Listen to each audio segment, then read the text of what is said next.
Well, hello, and welcome to another episode of Gossip Finance, where I am your host, Alacia Singer. And I'm Duncan Sandlin. How's everybody today? How are you, Lacey? Excellent, Excellent. excellent, full of turkey and pie and all of that sort of business. How about you? Oh, pretty good, pretty good. Kind of a long trip for me, but we're back. So let's uh let's jump right in because we got to catch up. so All right, we're gonna catch up on the shenanigans that's been happening in the world. yep. So I wanted to open with this. So we covered this last week, I think, and the week before. Markwayne Mullins, he's a senator. He was on the health committee with Bernie Sanders chairs, and he tried to pick a fight with a Teamster, and and it didn't go super well for him politically. But we're gonna watch a little bit of a clip from that real quick, just to remind him. So this is Markwayne Mullins trying to pick a fight with a Teamster. You want to run your mouth? We can be two consenting adults. We can Oops. finish it here. Okay, that's fine. Perfect. You want to do it now? I'd love to do it right now. Well, stand your butt up then. You stand your butt up. Oh, hold on. Big guy. Oh, stop. It was the most bizarre thing I've ever seen because first he says we're consenting adults, which was bizarre because it sounded like he wanted to date me. Then he asked me to fight me, and I'm hearing now he wanted to bite me. And then the last post he made was in front of a cache of automatic weapons where he says anytime, any place. So make up your mind. Do you want to date me, fight me, bite me, or shoot me? It's crazy. So all that happened in real life. A senator threatened a Teamster like that. Oh man. So anyway, so Like, what on God's green earth was he getting so worked up about? Like, yeah, I'm sure they discuss many things where they get upset and whatever, but like that level of hopped up I know. doesn't even make any damn sense at all. Are we 7 and have no emotional control at all? Because if we want to go into like child development, this guy's stunted at like 7. Oh yeah. No, and the thing is the whole thing started with the Markwayne Mullins he's anti-union. He's a trust fund kid, um, and the Teamster basically kind of called him out on the Senate floor and made him look stupid, and so he's been throwing little tantrums ever since about it. But we got a comment about this. We got a bunch of them, but Markwayne Mullins is trying to spin this positively, even though it's been humiliating for him. And this guy wrote us, and I'm not going to say his name, but I guess I could say his handle. His handle's Magic Slim 82. Anyway, so this guy writes us, and of course, I asked him if he wanted to be on the show. Of course, nobody ever takes us up on that. We ask all the time. You can come on and disagree with us. That's fine. But he wrote this because he's defending that guy, Markwayne Mullin. So Mullin is built different. Deep dive on this dude and come back. Wore leg braces as a kid. Okay, I looked at that. I couldn't confirm that. Believe it or not, we actually do some research before we spew shit out of our mouths. Anyway, so I don't know about the wore braces. I don't know what that has to do with any of this. Right? I had knee problems as a kid. I don't know what that excuses me from. you know? So, Right. so became an Oklahoma Wrestling Hall of Famer. And that's the top of all states, apparently. Okay. He does have an award, a Hall of Fame award from the state of Oklahoma for wrestling, but not for wrestling. He has it because he's done charity work for them, not because he's actually wrestled. So he wrestled in grade school and junior high, but not in high school. And very briefly did it in college until he dropped out of college because he took over his dad's multi-million-dollar plumbing company. Mm. So he has it for speaking and awards. It's an honorary award. So it's like an honorary doctorate. You didn't earn anything. They just gave it to you because you gave the college money. The same thing. So there was that. They said he was a 5-0 MMA fighter. It's actually 3-0. But here's the deal: the 3 guys he fought They were all at their like below amateur rank. And the total fighting time was less than 3 rounds. So he never went more than about a round with each guy. Right? Mm-hmm. Okay. This is like you take your 12-year-old to Taekwondo and the tournament, and they fight the kid who taps out in the first round because he hasn't trained, he's not in shape. That's what this is, only for adults. So this is not like he's fighting professional fighters or guys who are been training for years or at least prepping for at least the last 6 months for a fight, right? Like a normal professional would. You train. So he's just fighting. Right. He's just fighting random guys, right? That are taking it at the local Y or whatever. So that's not impressive. Uh, this was the other one that I love. So he has this spiel where, and this is what the guy says. He went to Afghanistan as a congressman to rescue American citizens with former Spec Ops guys and was left to die by the State Department. So his claim is that he went to Afghanistan to rescue people and we left him to die and he somehow made it out of Afghanistan on his own. I did the research on this story and I didn't think it was worth bringing up, but now that I think about it, I was wrong. What actually happened was this. As part of a political stunt, he went to Greece and wanted to commandeer or rent a helicopter to save some American family that was in Afghanistan while we were withdrawing our troops. We don't know who this family is. He's never told us. No one's ever come forward. Right? So the whole thing is bullshit because he can't even identify who these people are. Right? Furthermore, of course, the State Department said, no, you can't go. And then he got in trouble because he tried to bribe somebody from a nearby country, to Tajikistan, I think it was, somebody at their embassy to try and let him go. And they reported him because he tried to bribe them to interfere with, I don't know, to do a political stunt that might potentially cost American lives or cost his lives, right? Or his life, right? So the whole thing was just a political stunt, and he's never made it into Afghanistan. He never made it past Greece. So basically, the guy got a 2-week vacation in Greece to try and pull this political stunt, and he's trying to make it sound like he's fucking Rambo. Like he's Chuck Norris going in there to fucking save somebody. Right. So, okay, what I'm going to offer is that this sort of biographical information is all kind of interesting. Right. But I feel like what's the point? That's what I'm getting at. I mean, I'm interested. I'm, like when you hear these people, it's kind of interesting to especially kind of have some idea where they're coming from. Like what's their backstory, their background? Why do they maybe think the way they do? Like that kind of thing. Well, but I don't totally understand what we're getting at with. Well, why is he? I guess the point is my point was A, even if he did all that shit, you're right. It doesn't matter. Right? It matters for his life, but for this news incident. Right.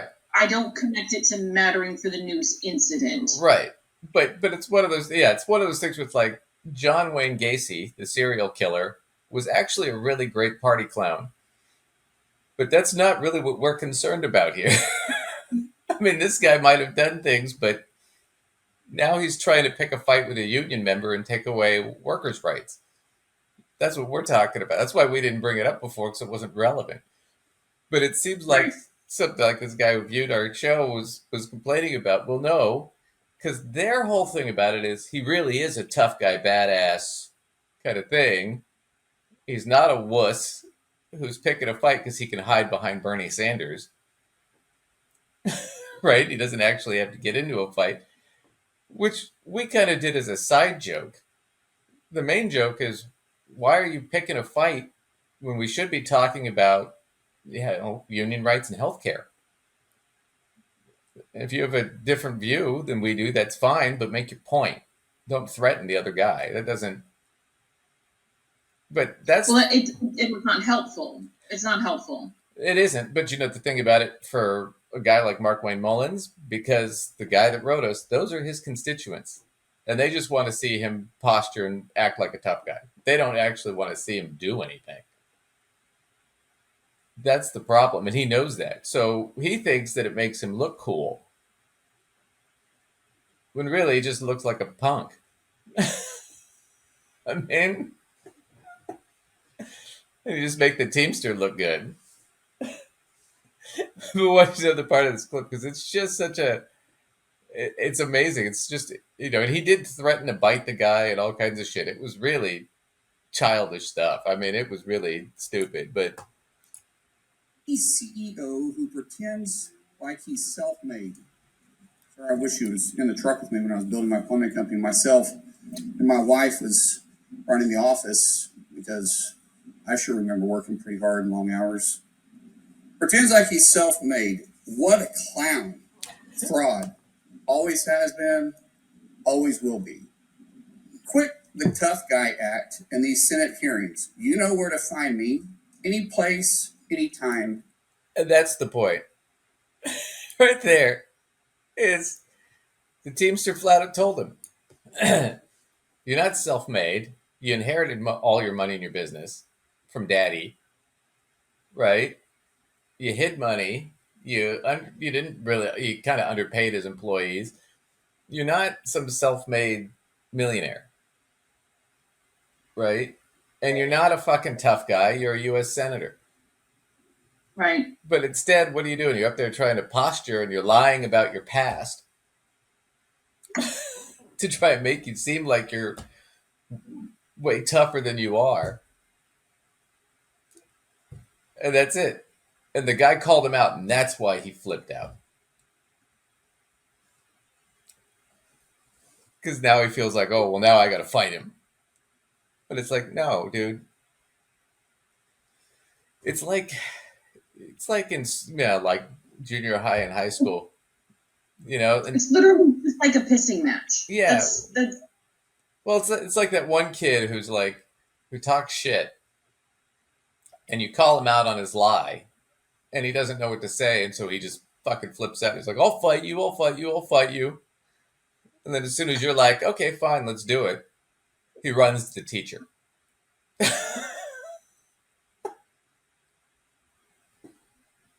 I mean,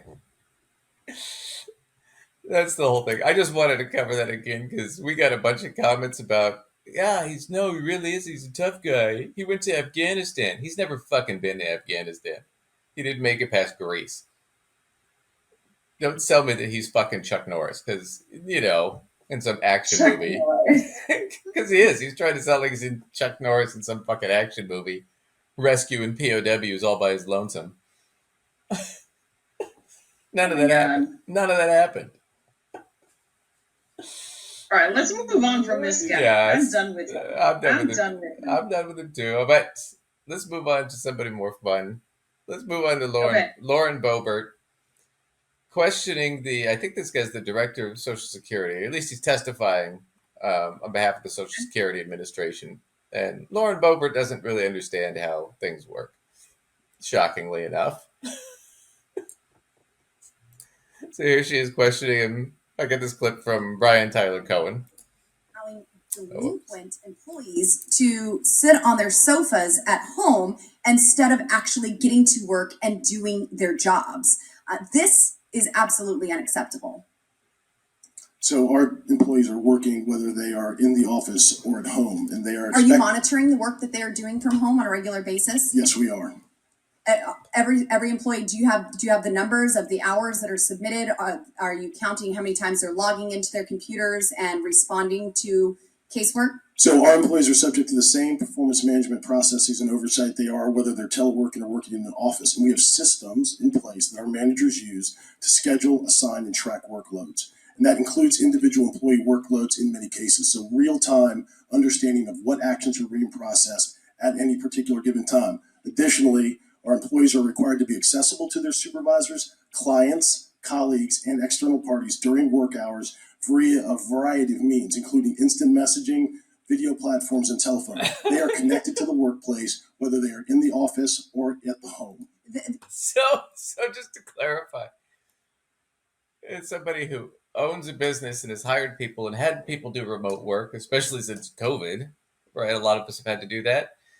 You want to make sure that they're getting the work done, right?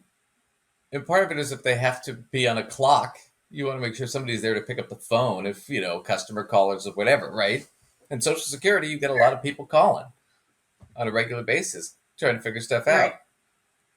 Now, there are computer systems where you can track when somebody's logged in and how many calls they take and are they getting their work done. And that's what she's saying. Well, no, you just let them sit on the couch and do nothing and you pay them. And he's like, no, we know what they're doing.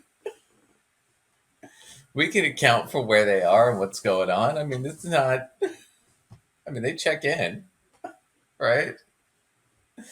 It's not. Yeah, Okay.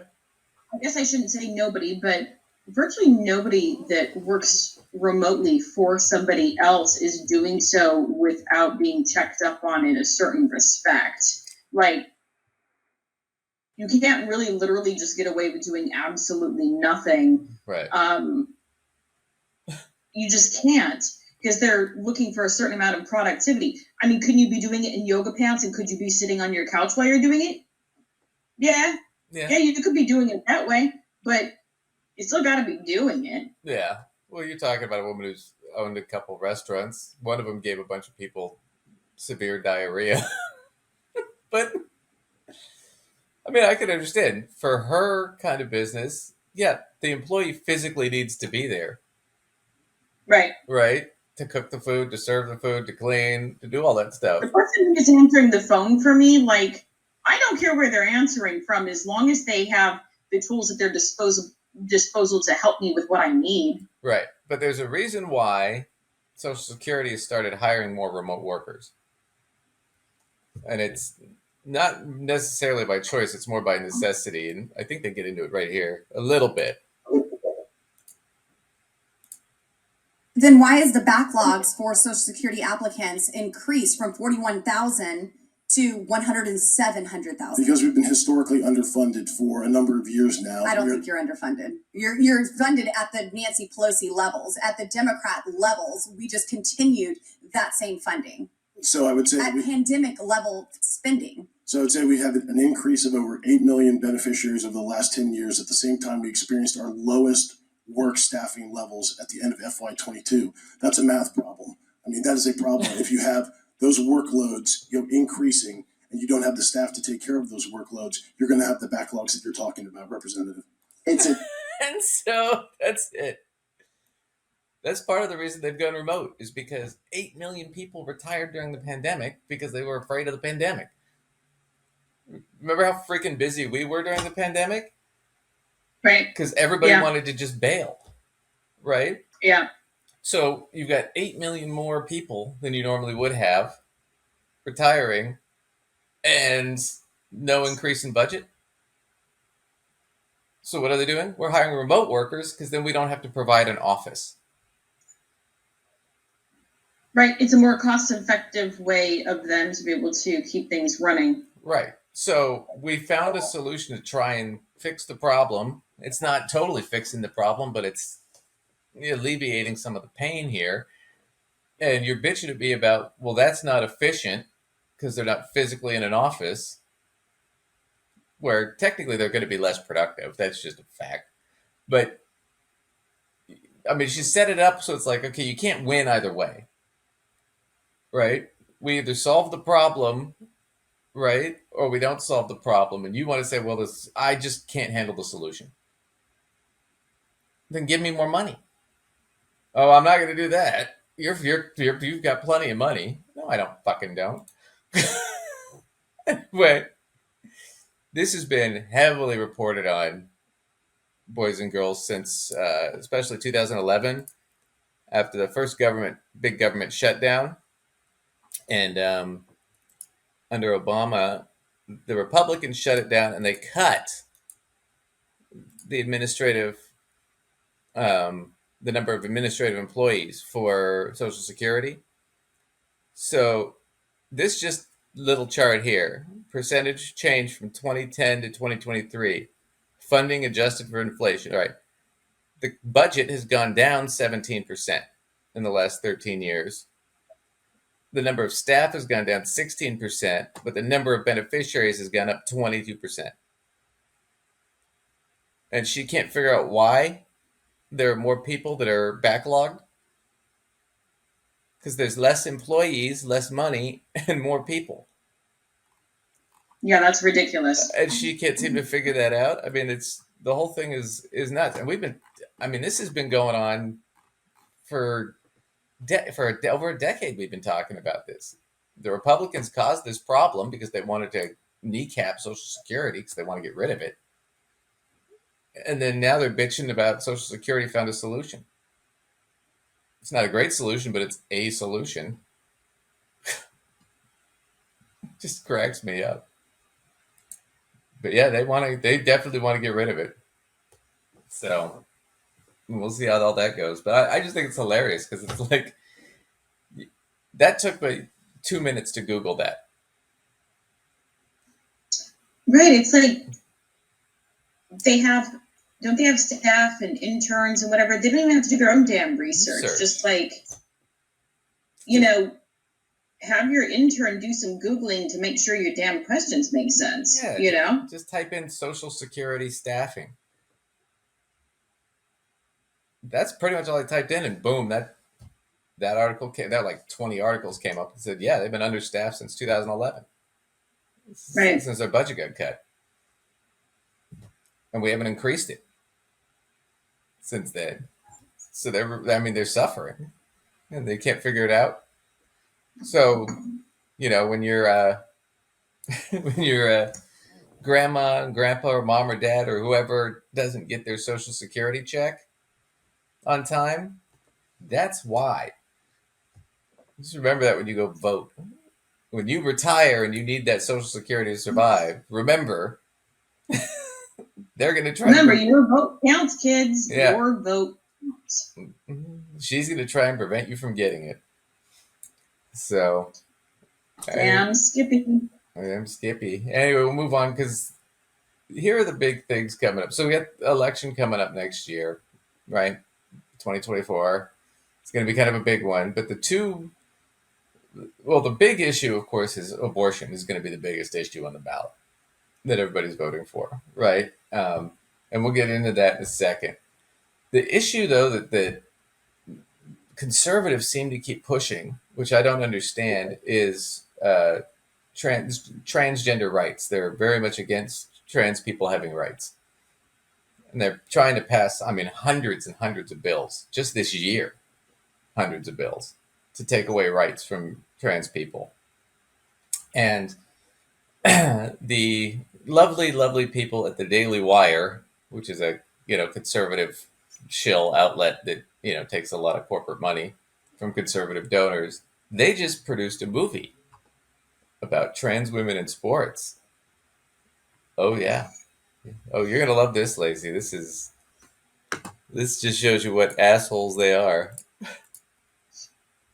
In a world where women's sports is being transformed, Ooh, the Daily transform. Wire calls foul with the most triggering comedy of the year.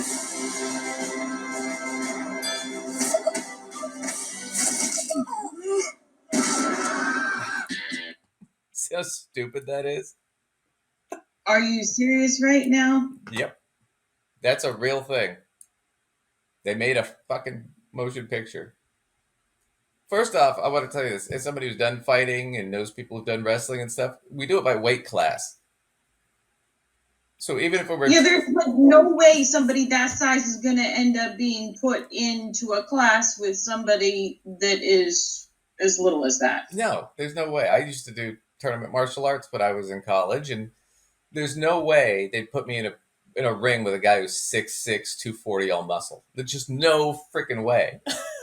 180-pound me, yeah, it wasn't going to happen. So that's just stupid. Oh, yeah, we're going to put a 120-pound girl in a ring with a 210-pound guy. Yeah, bullshit.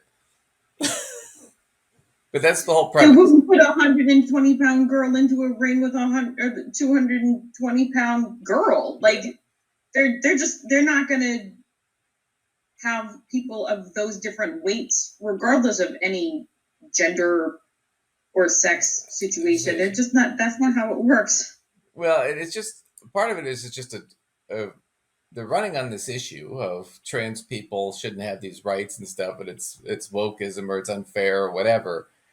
And they totally missed the plot of what's actually happening. But I want to show you one more little clip because this is just from the movie where they're pushing this that men can just now compete as women and we're going to win every time somehow.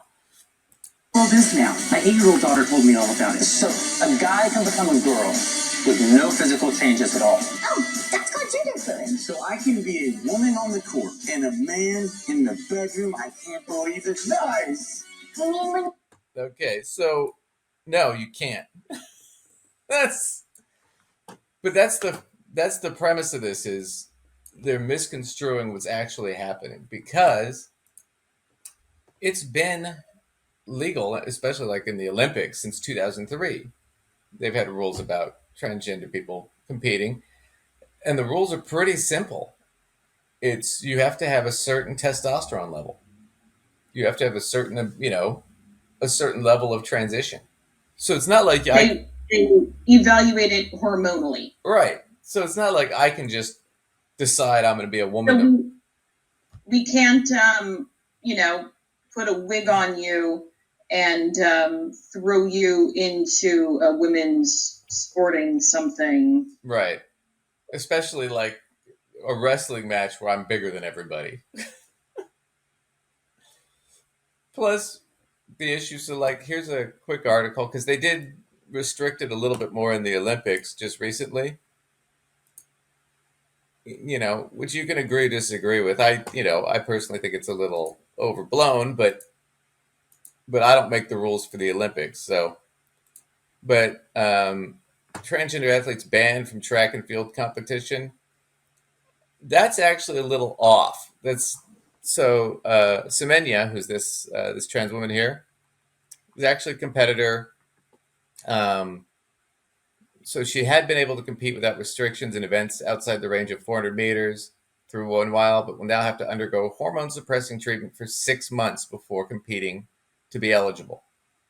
So that's it. They just changed the rules on how long she has to go through hormone therapy. So they're not saying you can't compete. So this whole but they spin it this way, like, oh, they're being banned, or because they're trying to create controversy, and it's like, which you don't realize. Go ahead. Can we just stop and just point out the absurdity and stupidity of the idea that they're taking a real issue where real trans people are trying to find their way within sports and where their appropriate places, and they're turning it into some weird scenario where they're pretending that people are just sitting around being like, gee, I think so that I can play sports like this, I'm just going to, like, really? Okay, maybe there's some idiot somewhere doing something crazy like that, maybe, because millions of idiots in this country, yeah. They tell you on the preparation H bottle not to ingest it, and I'm sure it's because somebody decided to try to eat it, right? But it's hard for me to believe that there are people sitting around being like, oh my god, I've got this really great idea, I'm just gonna pretend to be trans so I can compete in this other way right now. Right. That's what they're spinning. That's the whole bullshit. But that's literally crazy. I feel like, we're going down this road of these other deeper issues, but I mean, if we just need to even pause button on these deeper issues and say, how freaking stupid is it that they're even pretending that that's they're spinning it in this way that literally doesn't make sense. Absolutely. I mean, there's the moral issue about should an American citizen have equal rights to another American citizen? Yeah, that should be pretty much a given. The problem is this: so even this Olympic ban, it's not really a ban. It's just they just changed the conditions a little bit, right? That you have to meet to compete, but it only affects 13 runners and a couple swimmers. That's it for the entire Olympics. How many thousands of athletes? It's less than a tenth of a percent. It's like 100th of a percent. I mean, Right. it's nothing. So we're going to all this trouble, and we're making a movie about it and everything, and we're doing all these bans in all these states, right, to try and prevent this when it's not even really an issue. There's not that many of them that are competing, and even then, the ones that compete, because they're on so many different hormone medications, it depletes their muscle mass. They don't compete as well once they transition because they're going through massive body changes. Right. So I mean, this is not like they have a huge advantage here, right? Now, there's some argument about, well, if you grew up and went through male puberty, well, yeah, but you guys also want to prevent people who are trans from going through the puberty they want to go through. So, like, if I have a son and turns out, oh no, my son's actually a trans girl, right? And after years of therapy, this is not like this happens overnight. Years of therapy, a psychologist finally says, you know what, I think they'd be best on puberty blockers, right? We can put those on them. We'll put the kid on that. If then they're 13 or 14, they decide, yep, I'm a woman, I want to be a woman, then you can give them estrogen, put them through a female puberty, right? But we're not talking about this as an overnight process. We're talking about multiple therapists, multiple doctors, right? But at least the kid now grows up of the gender they wanted to grow up as, which is psychologically more stable for the child. Because when we do that, they're 17 times less likely to commit suicide. I actually have a person in my life with a trans teenager who the other parent was not willing to sign off on the puberty blockers, and suddenly her trans son finally started menstruating and ended up having to be hospitalized for suicidal ideation, and like really it was really created a lot of issues there, right, that were preventable. And this was not a short path. People say, oh, but they're so young. But you know what? This person in my life, at that point had been going through this since they were a small child, like years and years and years. And before a doctor will ever say that that's a good idea, it really needs to have had quite a bit of runtime. Absolutely. Absolutely. And like I said, it's usually multiple therapists. It doesn't happen overnight. And you eventually got to get to a psychologist who can prescribe that. Mm-hmm. Somebody with a PhD, right, or an MD at least, but most of the time it's a PhD, a child psychologist. So this idea that like all of a sudden I'm going to go from, oh, well, I'm just going to put on a wig and compete. On top of that, it's like, even then, most guys, especially in these sports, swimming and running, it takes years to build up that kind of stamina to compete in those sports, right? So even if I put on a wig and started competing, just because I have more muscle mass doesn't mean I'm all of a sudden going to kick everybody's ass. I said, I doubt there's a woman competing for the Olympic team that I could beat in any track and field event. I mean, let's be fair. They're professional athletes. You're going to beat exactly 0 of them. Yeah, I'm going to get my ass kicked. It's like by every single one of them. So like, yeah. Well, it's like they did That's that. fair. They did that episode of South Park years ago where the fat kid Cartman thinks he can compete and win money by competing in the Paralympics, right, for handicapped children. Right. And so he gets his mother to say that he's handicapped, even though he's not, right? And the whole thing is really ridiculous because he goes to compete thinking he's just going to tromp everybody and kick everybody's ass. And then he gets there and he gets smoked by all the handicapped kids because they're actual athletes that trained. You know? It just drives me fucking crazy that they don't think about that. I mean, let's see if I can bring up this clip because I wanted to bring this up. So part of what kills me about this is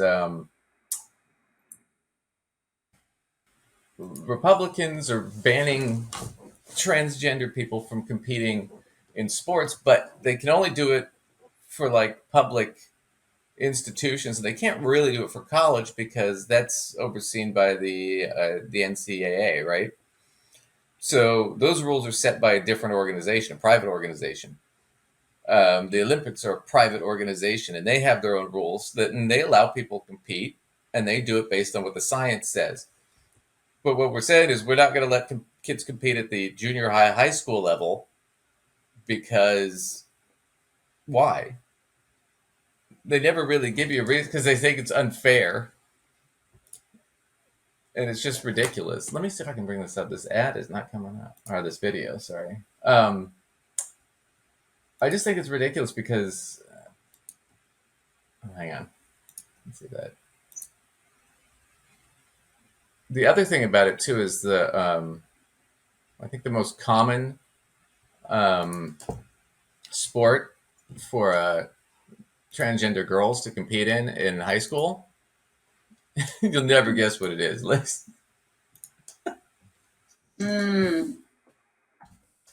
Track, maybe. Track is second. Basketball? Nope, cheerleading. And cheerleading is, it's like dance sport. I mean, it's graded by judges, right? It's like gymnastics. Yeah, and why on God's green earth are we worried about that? Yeah. I teach in a high school, and we historically have had boys on the cheer squad. Yeah. Well, and I remember there was. Well, yeah, I did. No big deal. Yeah, and there was a base to lift up the girls, right? But what was? I mean, I can't remember what state it was where they were talking about this, and they did the whole transgender ban for transgender athletes in sports, and that's what it ended up being at the end of the whole thing. Is they got the ban through, they passed it, the governor signed it. I forget which one it was. It's just a real horrible human being. I'll have to look it up. But at the end of it, I remember reading in the article, this only banned one kid in the entire state. So we went through this whole legal process to keep one kid from joining the cheerleading squad. Like this was going to somehow, deny a bunch of other kids, scholarships or something. It was fucking ridiculous. So this is what I was looking for. ESPN they've done a ton of research on this because it's ESPN, right? But they talk about this here. This is sort of the science that the actual sports, athletic associations, the Olympics, the NCAA, professional basketball, baseball, all that. This is what they're going off of.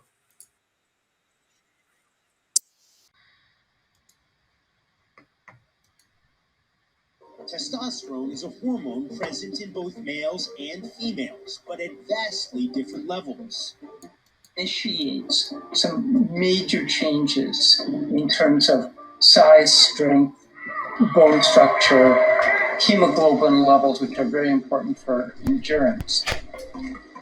Testosterone increases protein synthesis, it increases growth of bones, it increases a lot of factors underpinning these changes in factor lean body mass and differences between the sexes in general. Tommy Lundberg is a physiologist at the Karolinska Institute in Sweden and the author and co-author of some of the most influential studies on gender in sports. Men have on average 40 to 45% more lean body mass or muscle mass than women have. And the differences in muscle strength are even more pronounced. Even at the lowest end of the range in males, cisgender men, that is, those whose gender identity matches their sex at birth, still produce more than 4 times as much testosterone as cisgender women at the highest end of the female range. Clarify that. So, just right now, right, Lacey and I, since we're both cisgender, right? Just by the fact that I'm male, I have more testosterone.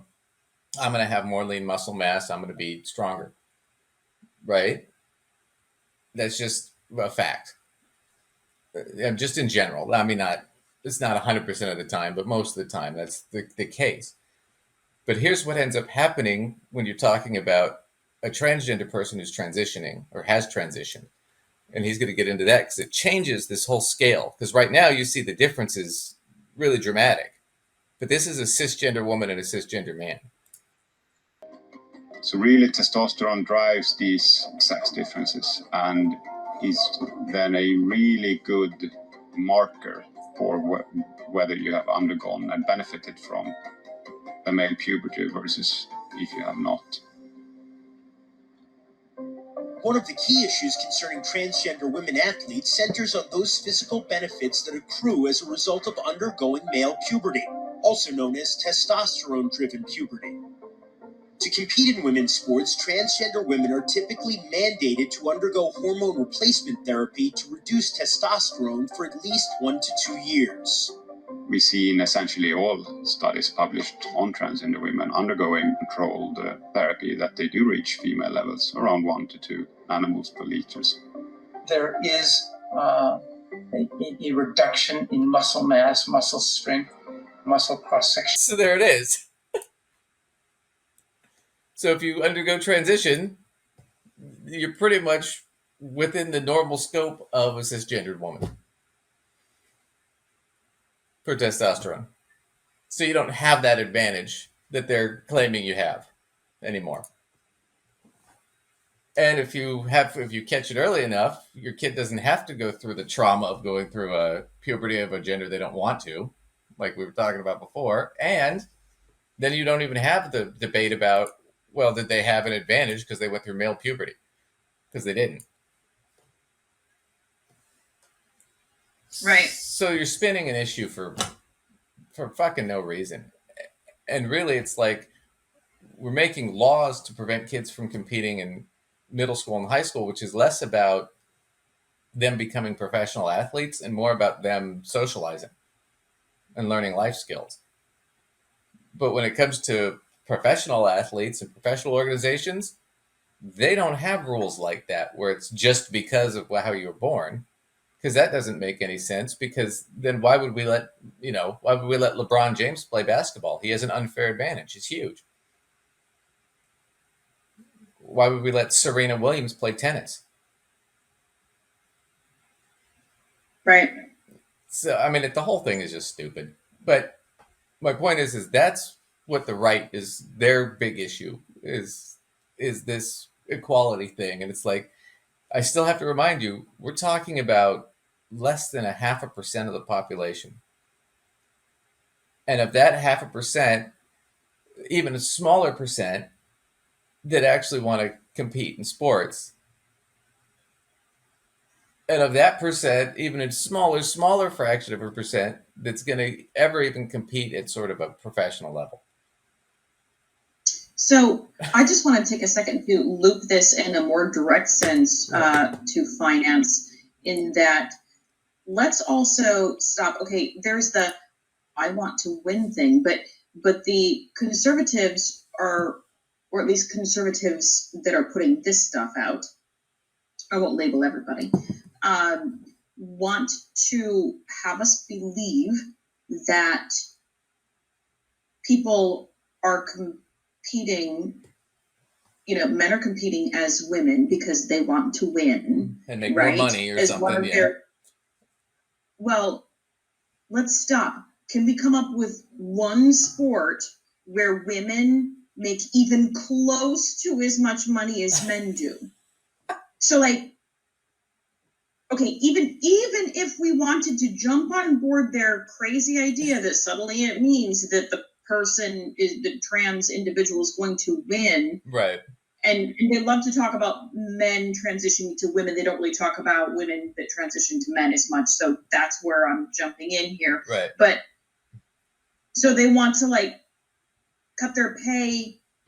Oh, not even just in half. Like they want to that's like win, but they want 10% to at best. basically make 10% of what they could have made competing as a man, just so they can theoretically win. Like that doesn't make sense in that arena either.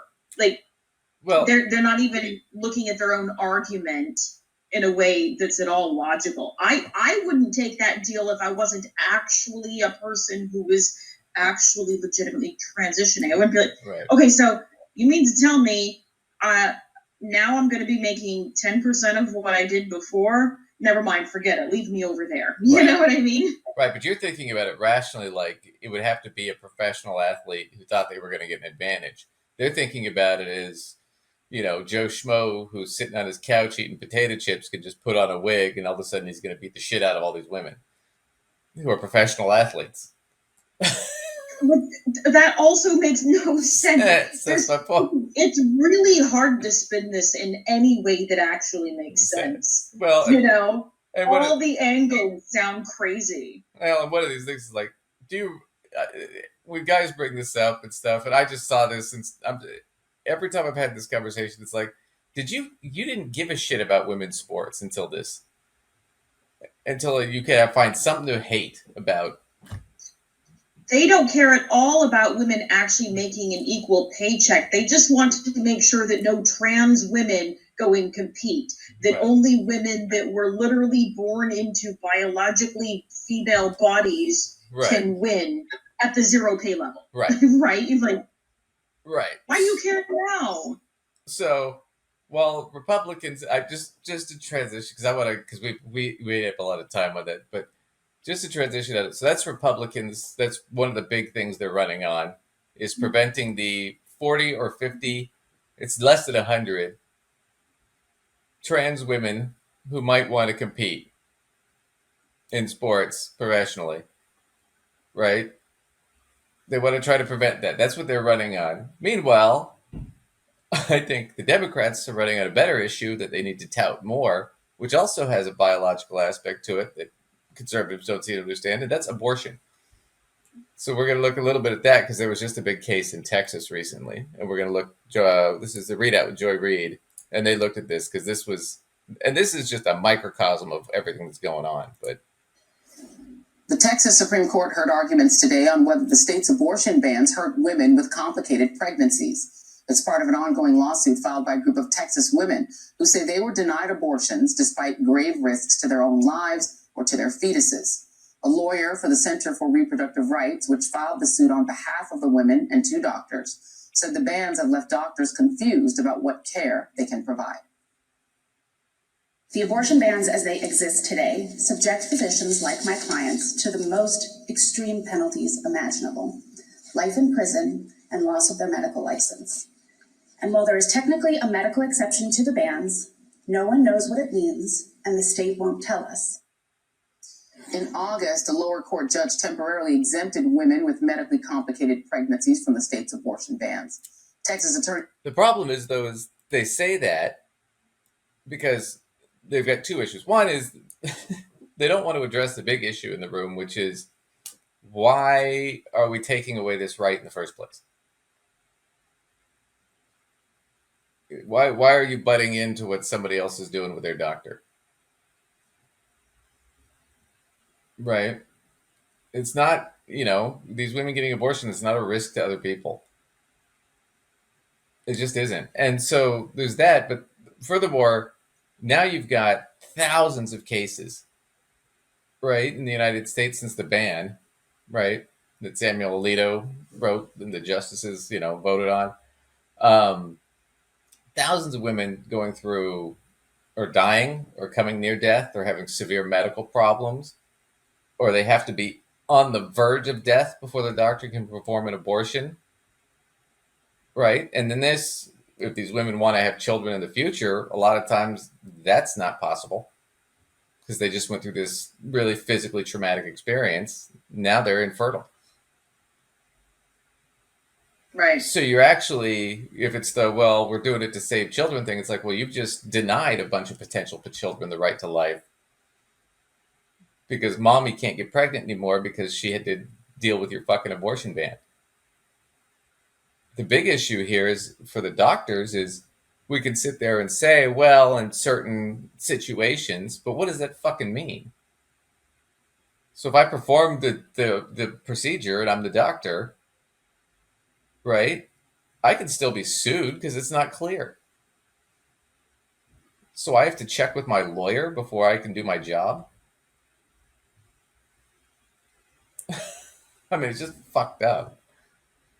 We'll watch a little bit more of this, but this is, women are going to come out and vote for this, and fucking men, you should come out and vote for it too. That we should make abortion legal again. I mean, this is such a crock of shit. Attorney General Ken Paxton immediately appealed that decision. Today, a prosecutor for the state argued that 20 women and 2 doctors suing the state lacked the ability to seek clarity since it would only apply to hypothetical scenarios. But the attorney for the women said the effects of the Texas ban are already quite clear, citing the situation faced by the lead plaintiff, Amanda Zarowski. Let's see. This weird new tool is quickly becoming the most popular Christmas gift of 2023. It twists it. All right, hang on. 3, 2, 1. We are not talking about hypothetical harms. These are real patients, many of whom are sitting in the courtroom today. And for example, Ms. Zarowski became septic while waiting to be sick enough to receive abortion care, and she had multiple surgeries to reconstruct her uterus, 3 days in the ICU, and now her fertility is compromised. I mean, that's just, and this is happening every day now in this country since the Supreme Court overthrew Roe v. Wade. And this is just the medical shit. This has nothing to do with the fact that it's denying what's basically a civil right, which should be a civil right. The one thing that go ahead. Quite frankly, I don't see how anybody could not see it as a civil rights issue. How are civil rights not being in violation for people to tell us what we are allowed and not allowed to do literally with our bodies? Right. Yeah, I don't know how else you spin it. I mean, it's a 14th Amendment right.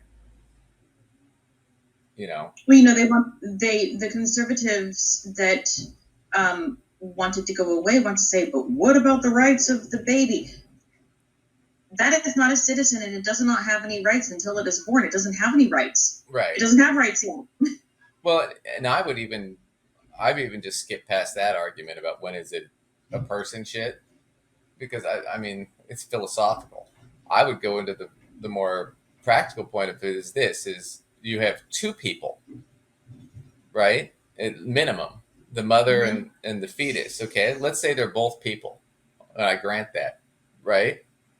One person to survive is dependent on the body of the other person. You're telling me that in that scenario, the person whose body is required to take care of that other person doesn't have a right to say, I don't want to do that? Right. I mean, honestly, if I woke up in the hospital and Lacey and I were plugged into each other and they said, well, you guys have to stay plugged into each other for 9 months or Lacey's going to die. Now, whether or not I choose to do that, I should have that choice. And vice versa. And if you add to that, because this is a fact, it's pregnancy and childbirth, that's going to physically alter your body permanently.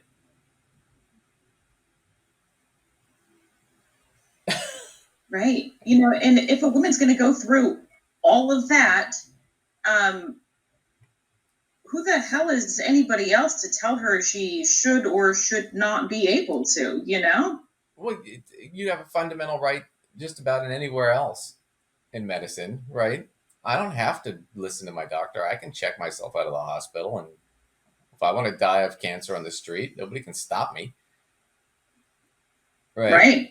They can't force me to do anything. But it's one of those things where it's like, for some reason, this is an issue. But here was the attorney for the defense for the state trying to make this argument that makes no fucking sense, just to show you how back-assward their thinking is. Okay.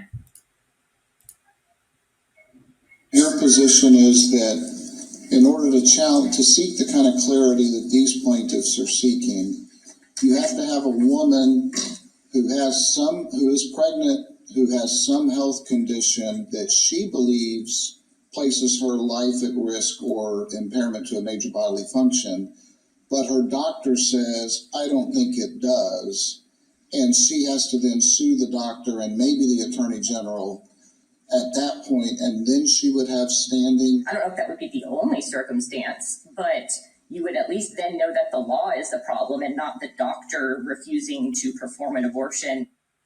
Isn't that fucking nuts? I mean, that's the whole case. They're trying to set the rules up to such a way that there's no way you can win. It's the ultimate heads I win, tails you lose scenario, right? You need to be close to death, Lacey, but your doctor has to disagree with you. Then you have to sue him. Now, this whole time you're not getting treatment because you're suing your doctor, and you can't go get treatment from another doctor. And yet I'm so sick, but we're going to assume I'm this sick and my illness can pause long enough for me to go through an entire lawsuit with a doctor and whatever. Which could take 2 years. By then, which is only valid if you're incubating an elephant or something. Well, you'd probably be dead before you even got to court. You'd probably be dead before the fucking judge signed the first motion.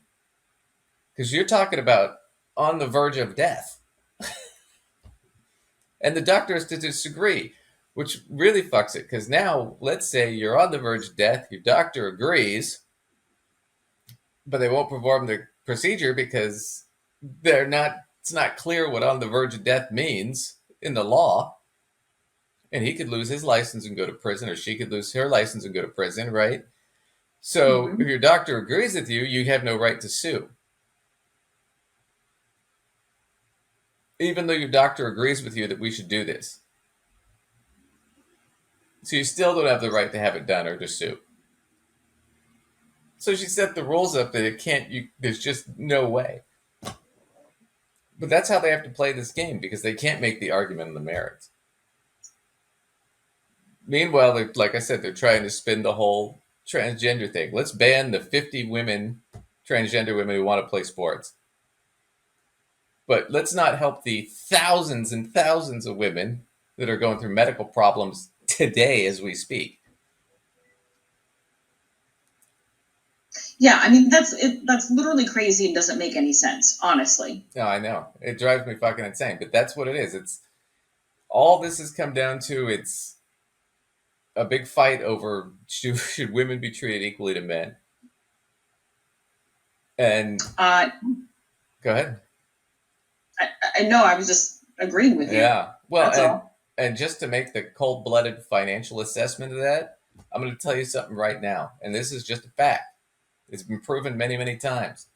The one thing that really propulses society, that drastically improves economy, quality of life, everything, you know what it is? Equality of women. Gee, imagine that. Who would have thought? Society is better when women are happy. But yeah, society is better when you're not suppressing half the population. Right. Who would have fucking guessed that was a problem? Oh my god. I know, it's fucking insane. Oh. But we took some time with this. Let's skip to let's skip to a financial thing. All right. Just to do this. So Larry Kudlow has got a show now on Fox Business. If you don't remember Larry Kudlow, he's the guy that said the pandemic was over in March of 2020 when it was just getting started. He was part of the Trump administration. He's a total idiot. But he's going to talk to the senator, and they're going to bitch about electric vehicles and oil prices. And I just, it's so fucking backwards how they do this shit. But here it is, Larry Kudlow on his Fox Business show. Alongside that report, we have a Saudi OPEC meeting tomorrow. Don't know if they want to influence the Israeli war or not. Joining us now is North Dakota Senator Kevin Cramer, who state happens to be an oil-producing state among its many munificent benefits. Senator Cramer, welcome back to the show. Yeah, just a quick thought on our Edward Lawrence report. 3,900 dealers are in full revolt. They can't sell electric vehicles. They're sitting on the lot between 12 and 16 months, and they cannot sell it. What does that tell you, Mr. Kramer? Well, so I'm going to tell you what's going on. So there was a report that came out, 3,900 car dealerships, like your local car dealership, got together, signed a letter, basically saying we want to push back against the press for electric vehicles, right? Which is what's going on through the White House. The reason is because we have a lot of these cars sitting on the lot, and it's costing us money. Now, part of it is where they're located. You know, certain areas it's hard to sell an electric vehicle because the infrastructure is not there, or they're just not popular, whatever it is. The problem with this whole thing is, here's what happened. So I'll show you this article real quick, but there's no mandate, even though they spin it that way. So this is the Bloomberg, the electric car dealers press Biden to ease U.S. electric vehicle mandates. So there is no mandate, actually. What happened is the government said, look, we want to get car emissions down. Electric vehicles is an easy way to do that, right? Mm-hmm. There are problems with, we don't have the infrastructure totally in place. Some of the technology isn't quite where consumers want it to be, some consumers, right? But what they did was they said, okay, we're going to do what China did and what Norway did, right? Because those countries, like 1 out of 3 cars is an electric car on the roads. And the reason it's so high is because they've gave huge tax incentives to people to buy electric cars and for dealers to make automakers to make electric cars and sell them. So part of the reason these dealerships are getting these extra electric cars that they've got to store that they're pissed about is part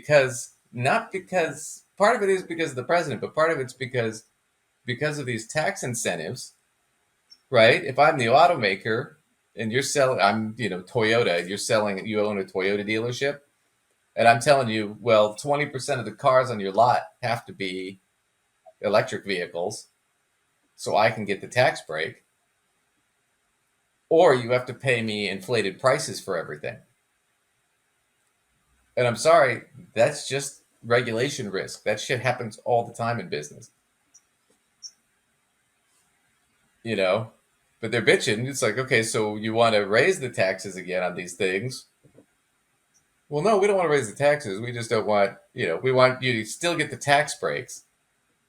We just don't want to have to do anything to get the tax breaks. Which is essentially what this whole letter was about that they're fucking discussing.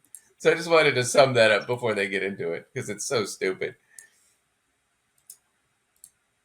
Tells me that you cannot have a market that is heavily subsidized, full of mandates, producing a product that nobody wants to buy. Sure, it produces, to quote President Biden's letter, a lot of good-paying union jobs if that's your goal, but they're going to be short-term jobs because no one's buying them off of the lot. And this is just another attempt to manipulate the market, manipulate the supply by changing the demand. Okay, I want to put a pin in that real quick. This is just trying to manipulate the market, right? We're just trying to increase demand by lowering taxes. We have never, ever done that ever in the history of the United States, except for every fucking day for the last 150 years. Yeah. But here's where he fucks this up. So the last 13 quarters, over 3 years, electric vehicle sales have gone up every year. right now, I have this on, I'll show everybody. It's a Fortune magazine article, but I'll just skim through it real quick. So let's see, they were up this year.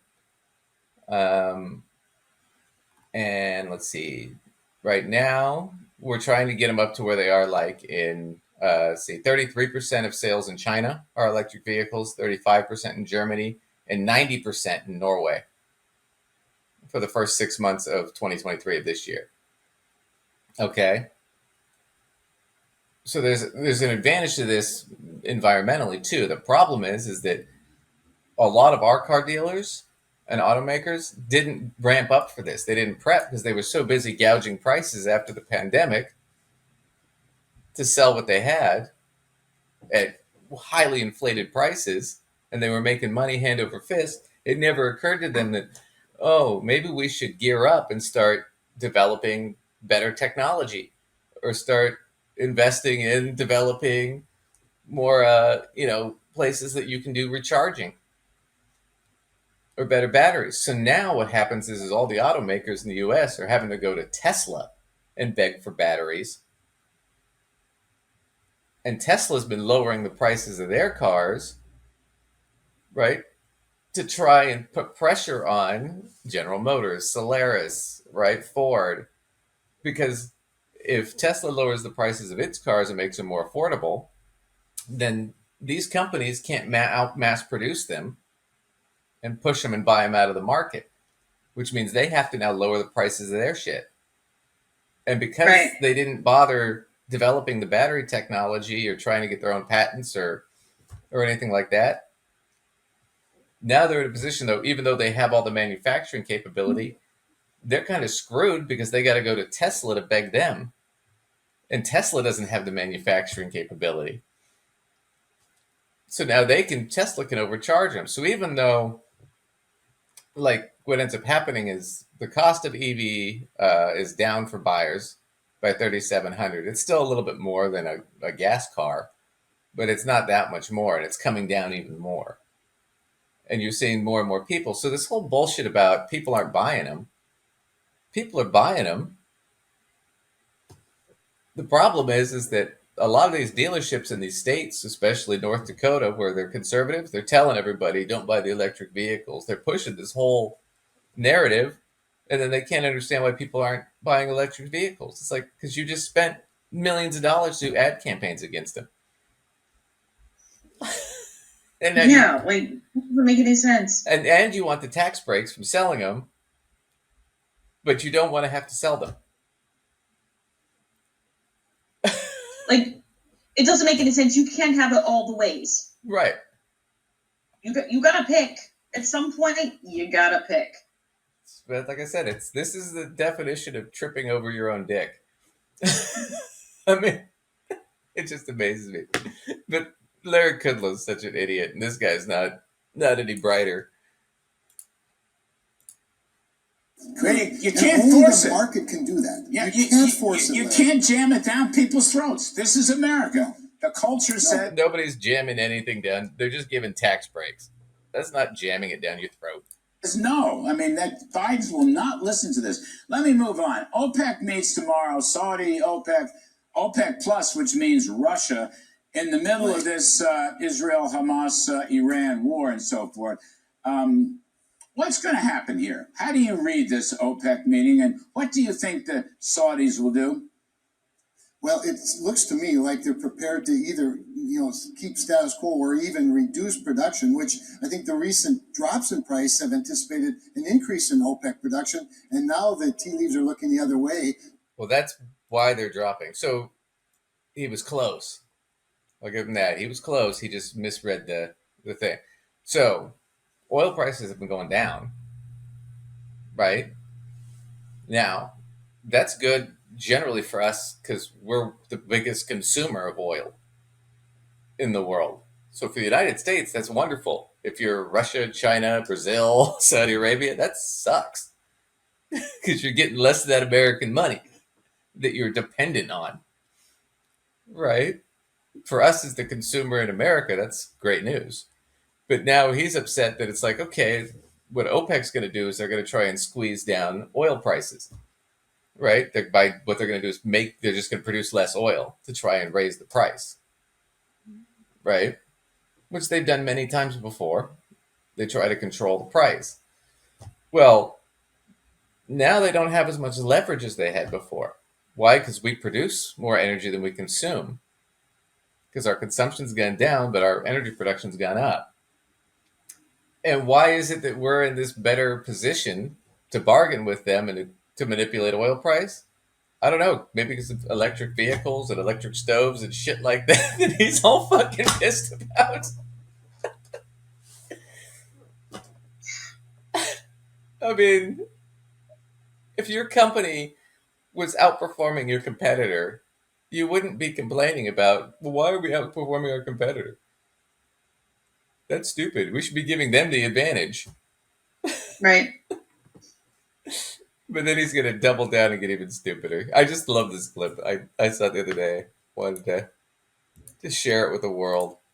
Which is why prices are coming up a little bit. But what it really tells me is that why do we, as the United States of America, with all of our resources in the Bakken, the Eagle Ford, and other places, in fact, by the way, what quarter of our oil, even on federal lands or under federal lands, why aren't we determining the price, the world price of oil, instead of allowing OPEC?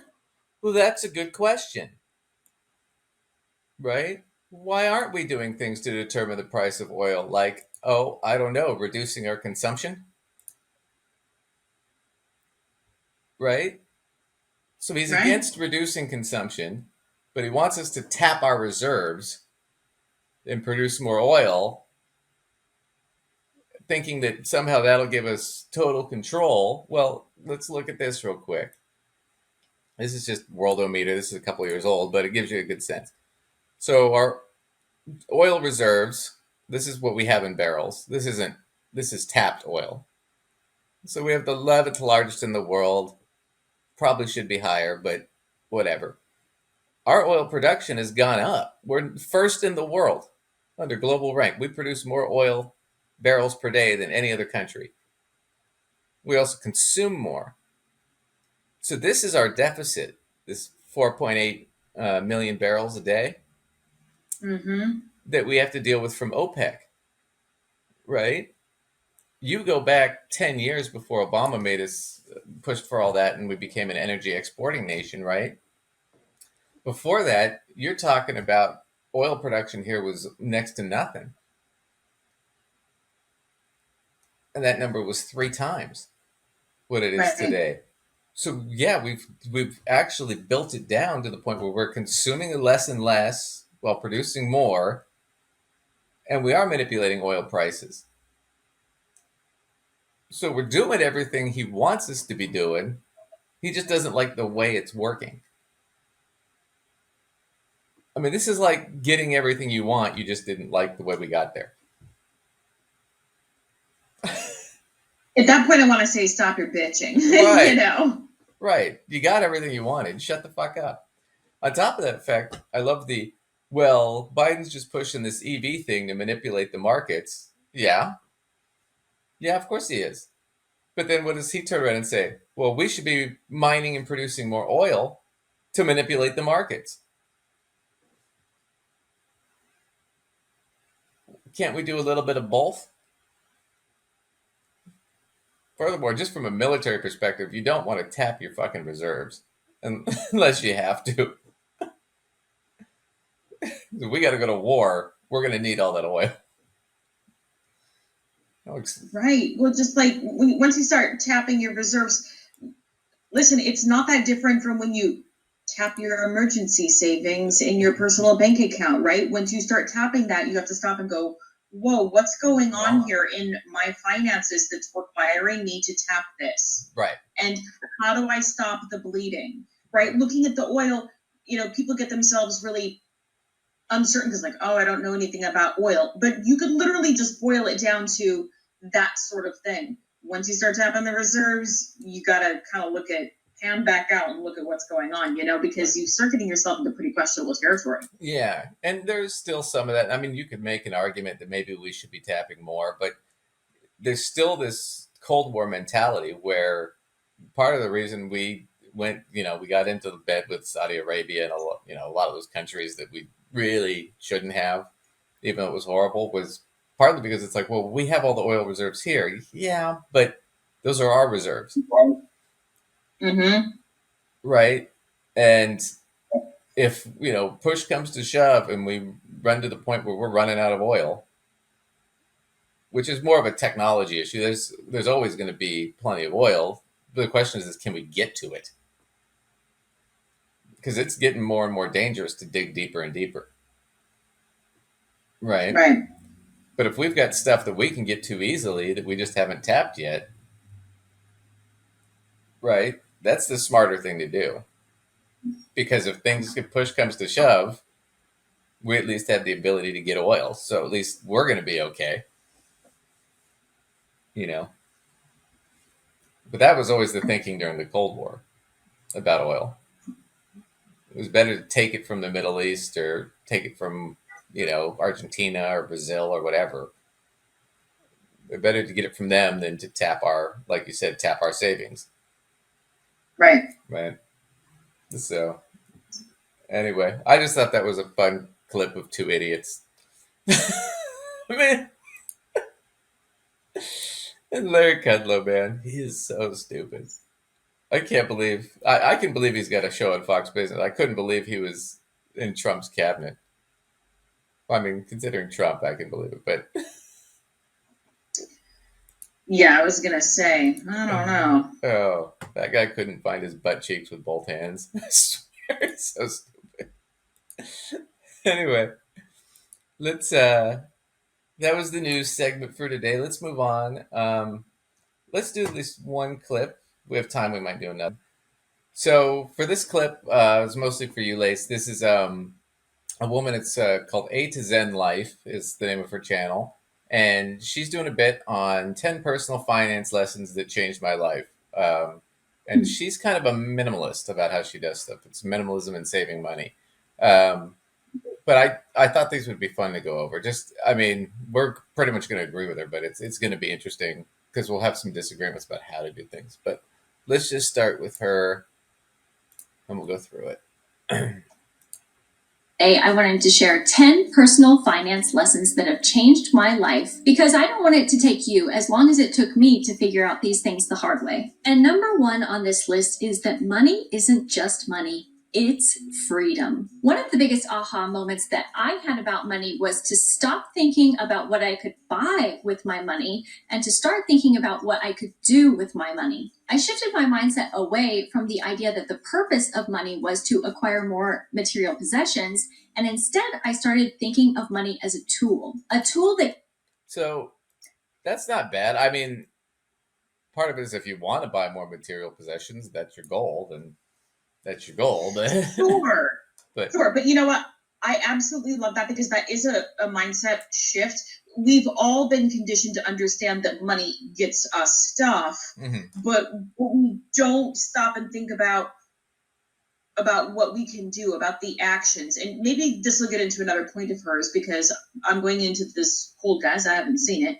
I feel like for me, that was a similar shift, but it was also related directly to the time is money idea. And people always say that, but they don't often stop to really, really think what that means. Right. If I have my financial streams coming from passive sources, if I don't have as many bills, I actually don't have to work as much, or I could do work doing something I love that maybe doesn't pay as much as this other thing that I don't love, but it pays higher, right? So choices, money is choices, but money also can make your time available to you too. And once you realize that, the choices I made with my money shifted drastically once I realized that every dollar I earned was an opportunity to buy back more of my time if I played it smart, or it was an opportunity for me to buy more stuff that I really wanted. And I can make either choice, but I have to decide what my priority is. Absolutely. And mine was time. Absolutely. And I think the big key there is that I wouldn't say money equals freedom. I would say it equals opportunity. because when I think about it, and money being related to time, it's related to your time. If you're labor, and you get paid for your time. I used to, like in college, it's like I've been on that date before, and I was a cashier working through college, and you're sitting there thinking to yourself, how many groceries do I have to bag to take this girl out to dinner? Mm-hmm. And it's when you factor it in, it's a lot. Sometimes it's like, okay, that was a whole 8-hour shift gone, and you figure I'm bagging at least 40 an hour.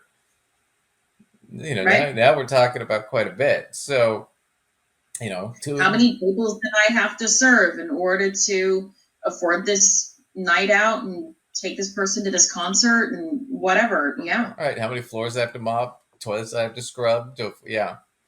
That's an easier way to think about it. But it's that abstract concept of, if you have more money, you have more flexibility. So if I have the money reserved and saved, and I need to take time off work, or I want to take time off work, I can do that. When I decided to go into business for myself, that was the thing is, well, I need to finance that somehow. Right? Where's that money going to come from? Some of it come from loans and stuff like that, but then you got to figure, how am I going to pay that off? So yeah, it just gives you more opportunity in your life to be able to do stuff. So I agree with that point. Yeah. Yeah, I think that's a good salient point. So we'll she talks about this for a while. We can go on. Let's go ahead and skip to the next one. All right. This one I'm not sure I agree with, but you can. Oh no, I think I agree with her on this one. Sorry. And lesson number 2 is that marriage can make or break you when it comes to money. This might be a little bit of a controversial opinion, but when you say I do to a person, you're not just saying I do to them, you are also saying I do to their financial beliefs and habits. Experts estimate that between 20 and 40% of divorces are caused by financial disagreements. And it's just common sense that if one person in the relationship is a saver and the other is a spender, that's going to put a lot of strain on your marriage. One of the things I love about my husband is how in tune we are when it comes to money. Both of us grew. Now, that is, I think, one of those life lessons that everybody should learn, because you're going to learn it one way or the other most of the time. And it's not just marriage. Right. If you're in a relationship with somebody who's just a financial drain, you can be absolutely in love with them, and they're going to, still going to damage your life. And you've got to put those goals behind you, or put them enough to the side to maintain that relationship. It's going to start to put strain. Mm-hmm. I don't know if you had more to add on that, but I mean, it's.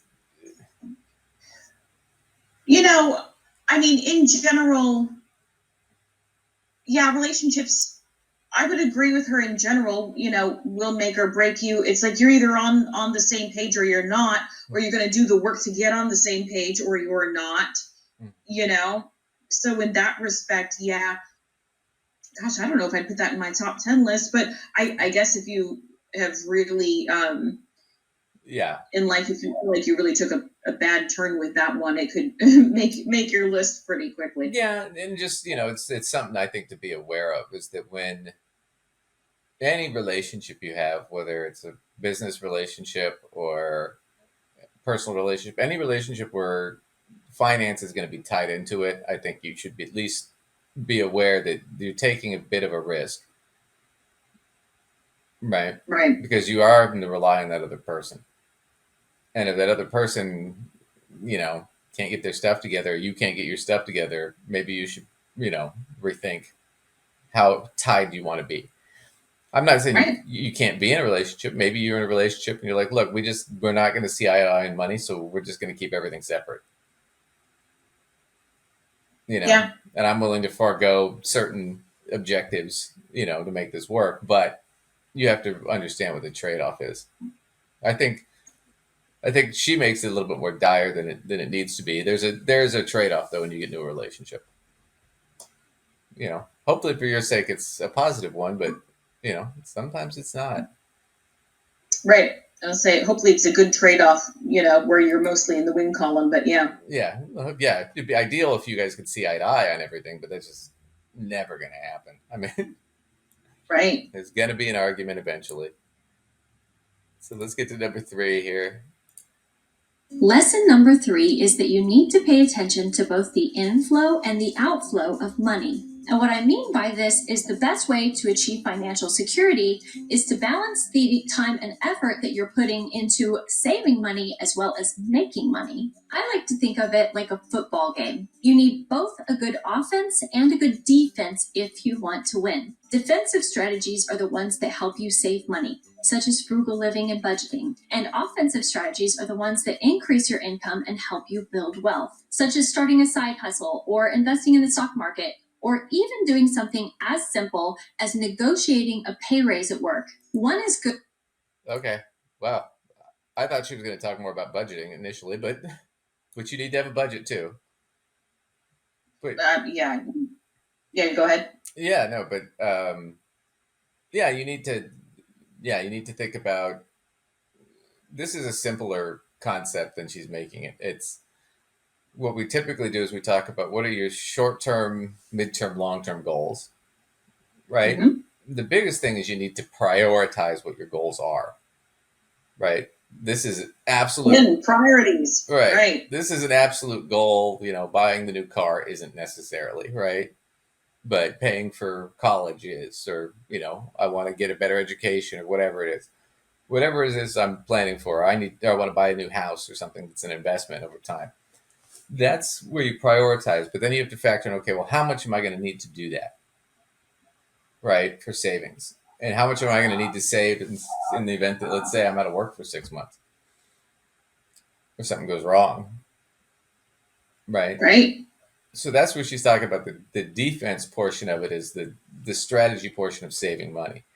Because the offense portion of making money, I mean, that's dictated by a lot of other things that you can't control. Mm-hmm. Negotiating a pay raise at work might actually hurt your job. Right. I mean, the defense part, I don't know. When I think of the defense part of personal finance, it's like, making sure you have an emergency savings and you have the appropriate type of life insurance and, you right. Don't ignore that open enrollment stuff with your health insurance and make sure you kind of got that one into place correctly if you have it through your work and whatever. I mean, there are some defensive moves, but yeah, there are lots of offensive ones. Yeah, but a lot of that has more to do with business and what you're doing in your job. And that's going to vary pretty heavily. Yeah, so I don't know. I mean, I don't disagree with it, but it's also the one thing you can do is you can manage what you save. Yes. But that's always going to be limited by what you make. What you can't always control is what you make. And we've done this show for a long time, and we talk about that, unions and all that stuff, that it's, wages haven't gone up, but the cost has. So, yeah, I mean, I don't know that I'd put that in the top 10 either. It was kind of odd. Yeah, I don't know if I would, but I mean, the point is valid. I don't know if it would make my top 10. I haven't made a top 10 list for myself, so I don't know what would make it. I'm not sure if that would occur to me to make it, but yeah. Anyway, what else she has to say? Let's go on to the next one. At the same time. Number 4 on this list is that it's important to build habits and systems. I know that I've had a lot of bad money habits that I didn't even realize were a problem until something happened to bring them to light for me. Like buying stuff on sale just because I had FOMO and didn't want to miss out on a good deal. Or the fact that I was so disorganized often led to me missing the due dates on bills and racking up expensive late fees. Getting my finances in order meant that I had to work on changing my habits and routines around money and build systems that made it easier. I think that's a good point.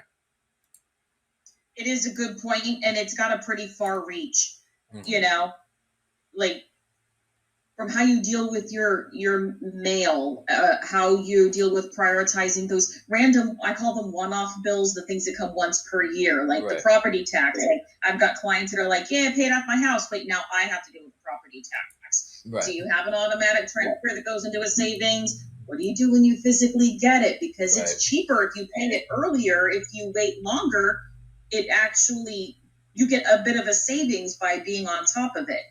But those are all like, they're little habits, but they really do make a difference. I have a client, they use me as a confession booth sometimes. That happens. Somebody said, this feels a little like money therapy. I'm like, I don't have a designation for that. No, I don't think so. No. I mean, but they talk about their feelings and their thoughts a lot, so maybe.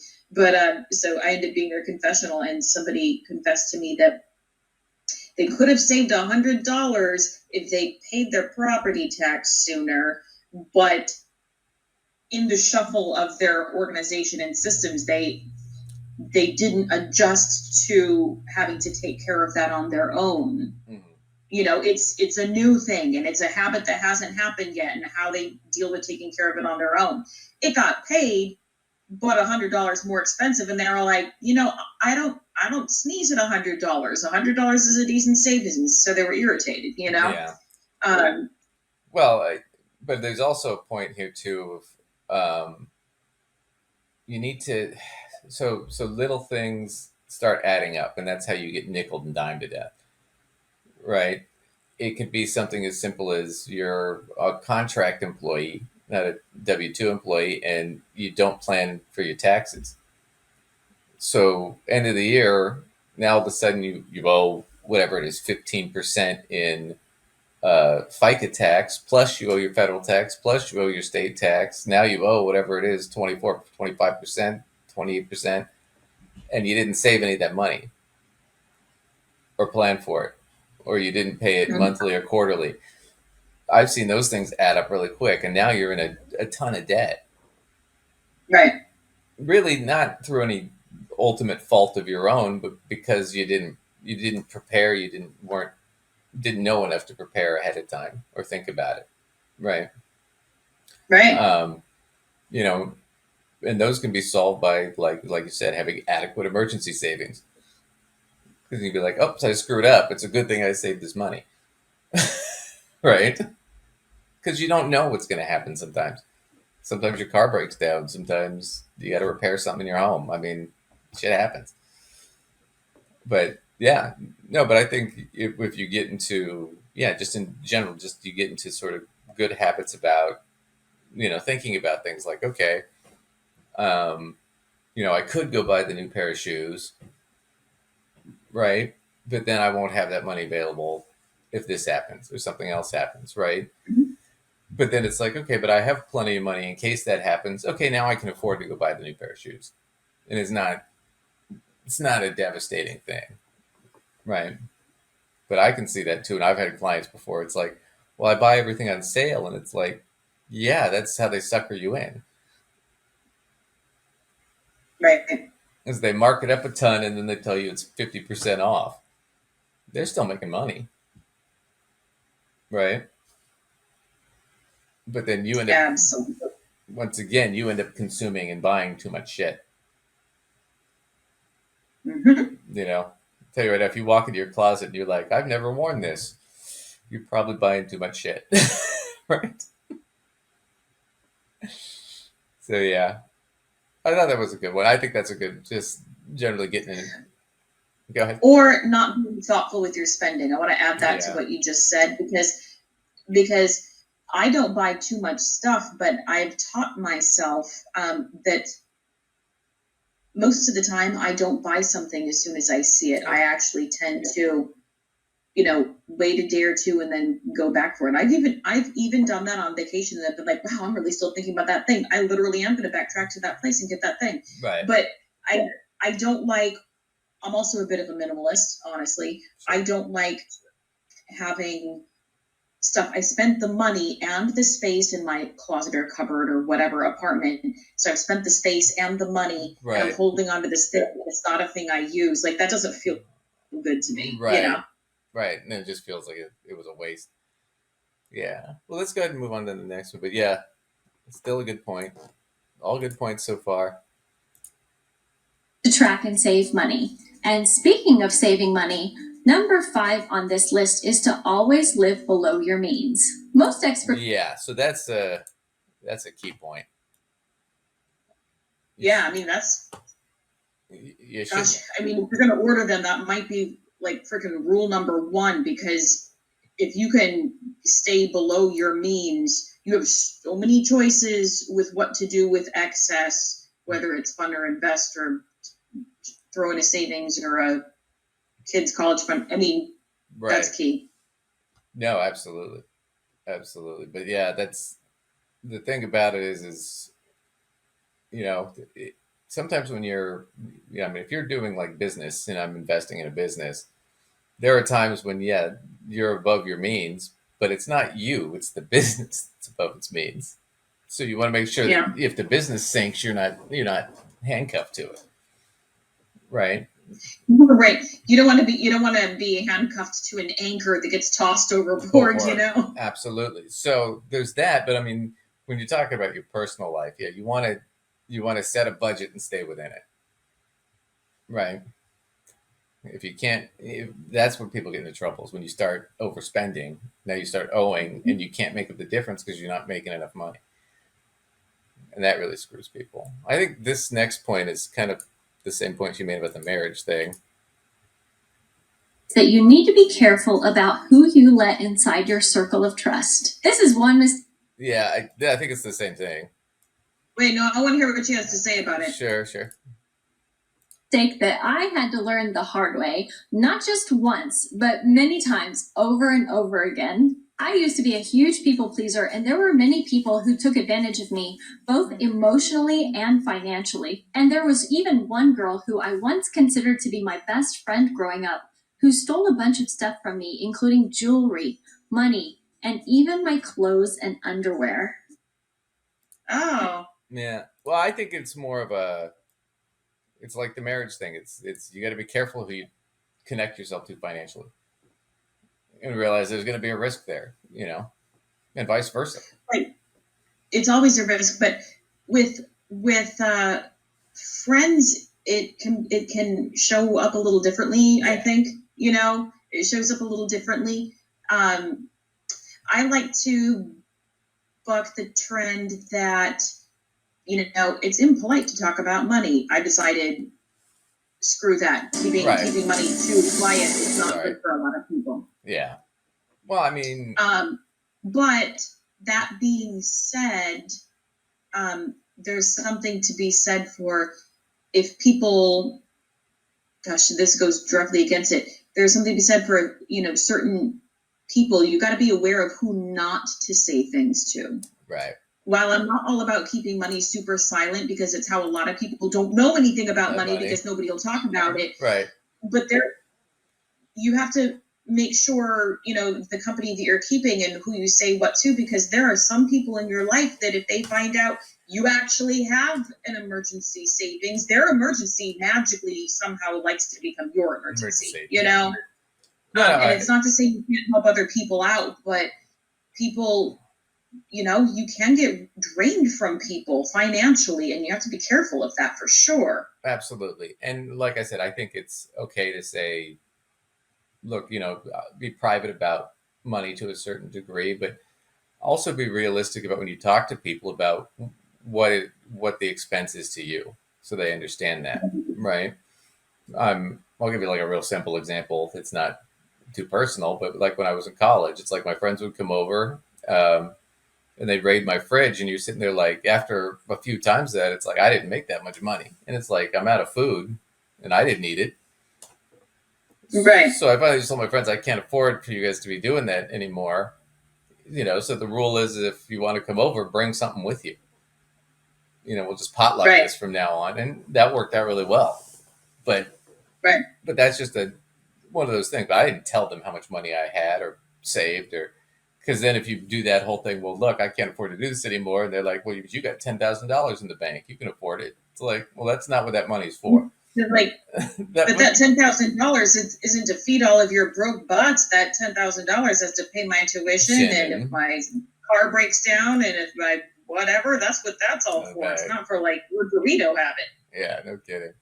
Well, let's do one more. I mean, they're all kind of getting to be the same here. Oops, hang on. Lesson 7 is that it pays to cash in on the power of delayed gratification. You just said that. Yep, I just said that. Yeah. Yeah. Well, I just wanted to get to this last point because this is more how Lacey and I are trained to think about things. And you can look this up. This is from the CFP board. It's the Certified Financial Planning Board. And anybody can download this. This is public. Guide to the 7-step financial planning process, right? And this is basically all she's been talking about. She's just been doing it in a weird order. But this is it.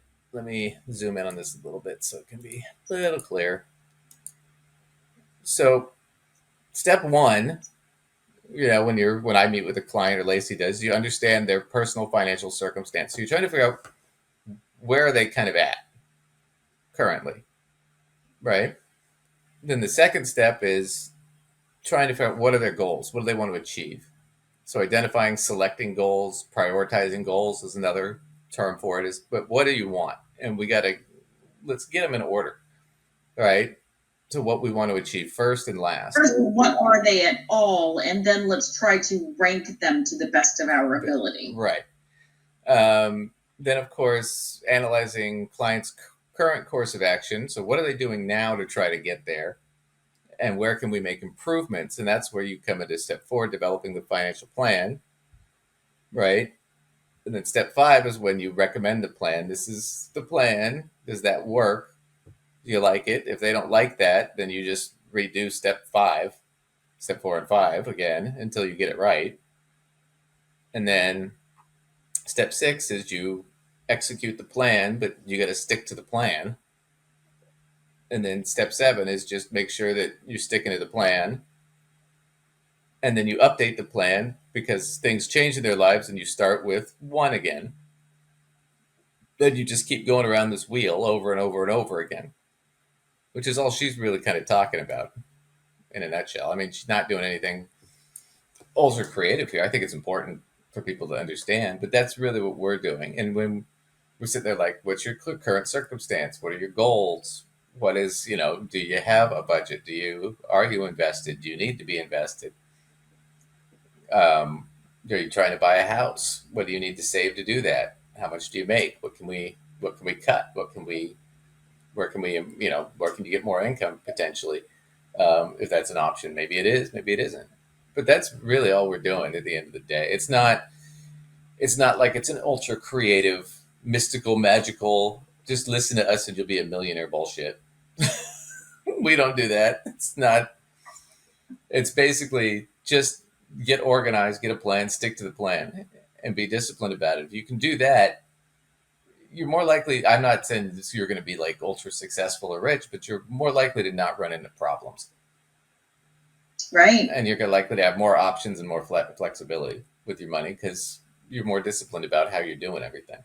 And you have a plan, which I can tell you right now, and Lacey will tell you, for a lot of people, just having the plan is a huge fucking relief.